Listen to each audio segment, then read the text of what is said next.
Welcome back to Wristwatchism. This is a short and sweet review of the Seiko Prospex Baby Marinemaster. It is one of the best value divers on the market. I've had one since Christmas. This is a recently acquired limited edition model. I was going to do an unboxing, but as you saw in my last video, I've already tried it on. I couldn't wait because it is fantastic. So get ready to see a brilliant watch with a superb colored dial, and then after that I'm going to show you the Seiko Sumo, another Seiko Prospex cult classic. I love my divers. The Seiko ones are by far the best value for money on the market in the sub 1000 category.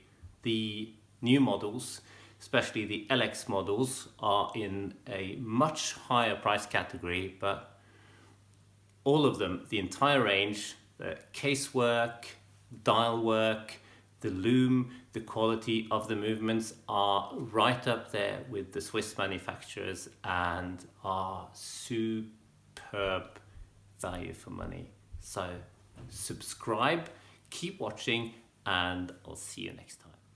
Here we are with the Seiko Baby Marinemaster.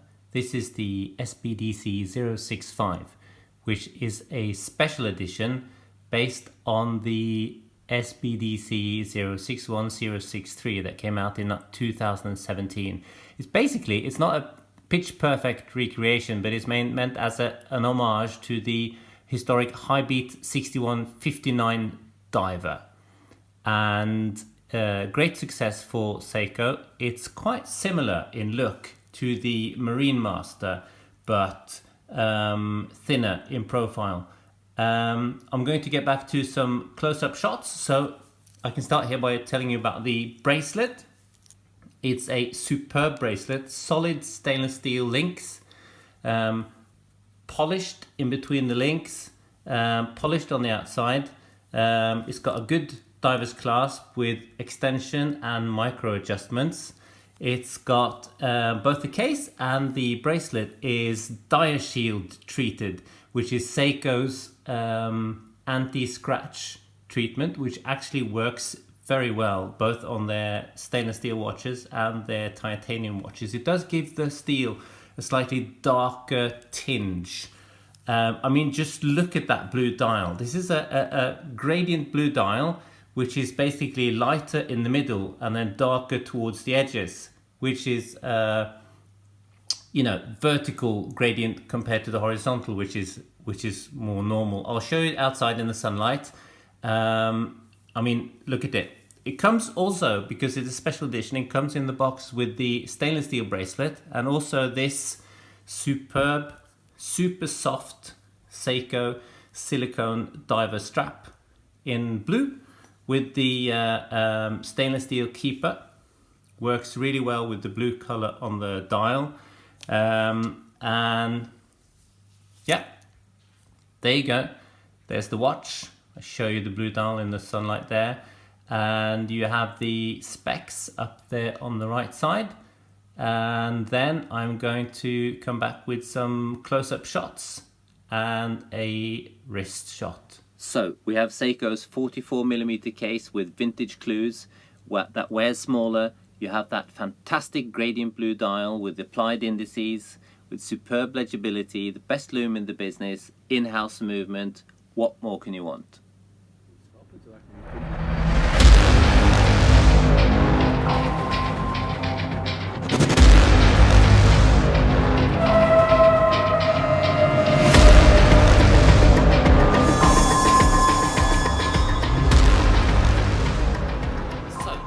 That was a quick look at what is the famous Seiko Prospex Baby Marinemaster, my favorite dive watch in my collection so far. And now this is a look at the Seiko Sumo, which probably is, on the second-hand market, it is the best value diver in the sub $500 category. even new, sub $1,000, very, very good value for money. And this is an especially colorful green version, which is why I've turned up the colors on the wallpaper. So keep watching, subscribe, and I'll see you next time. Say hello to the Seiko Sumo. We go from the Baby Marinemaster, which is a 44mm case, which wears small. This is a 45mm case. It does not wear small, but it wears a lot smaller than the 45mm would suggest. It's also got these very chunky lugs.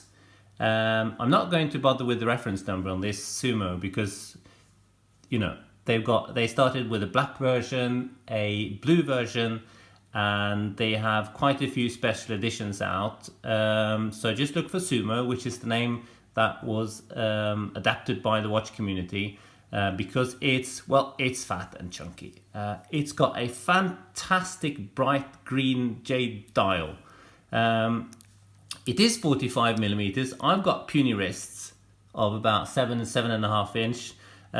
It does wear smaller than the 45mm would suggest, because of Seiko's fantastic ergonomic design. I mean, the casework is superb. You have brushed sections, you have these polished sections on the sides of the lugs here. The case sides are polished, and then you have a brushed center section, and then a polished base. It's got the crown at 4 o'clock, the typical Seiko diver placement of the crown, which is very, very comfortable, so you don't get the crown nudging your wrist or your hand. And when you put that together with the fact that they always angle the case sides on the bottom here in towards the bottom of the watch, it actually feels a lot smaller than the size might suggest. It looks quite big because of mainly the fact that it's got quite a chunky bezel with big fat numbers on. The only drawback of this is the bracelet. It's nice enough, but it's a little bit flimsy for such a big watch. It's got a 20mm bracelet, which is narrow to some people for such a big case, especially with these thick lugs. It's very comfortable. I am going to probably upgrade this to a more chunky strap code bracelet that will befit the large chunkiness of the watch, you could say. But yeah, here are the specs on the side, and you can see this lovely green dial in the light, and especially that yellow tipped seconds hand that just pop. Here are the specs. I'm now going back to some close-up shots and a wrist shot showing you exactly how big it looks on my quite puny wrist. So let's look at the high points on the Sumo. You have that bright jade green dial, applied indices filled with the best lume in the business. You have that popping yellow seconds hand, the chunky case, which has got very nice detailing. It is superb value for money, and it's got an in-house movement.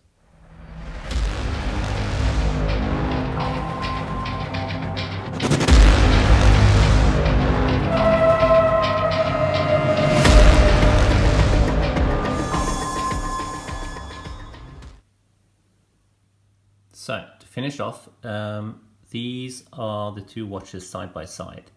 You can see there's 1mm difference in the case diameter from 44 on the Baby Marinemaster to 45 on the Fat Sumo. But you can see here that the Sumo seems a lot larger, mainly because of the big fat bezel with the chunky numbers, the bigger lugs, and the fact that the lug to lug length is quite a bit longer than the Baby Marinemaster. So puny wrists like mine, perfect. Puny wrists, still comfy, but it wears larger, but it is a very comfortable watch. So that's it. Welcome to wristwatchism. Welcome to wristwatchism. Welcome to wristwatchism. Wristwatchism. Welcome to wristwatchism. Wristwatchism is it's not easy. The easy names were taken. I got stuck with wristwatchism, so here you go.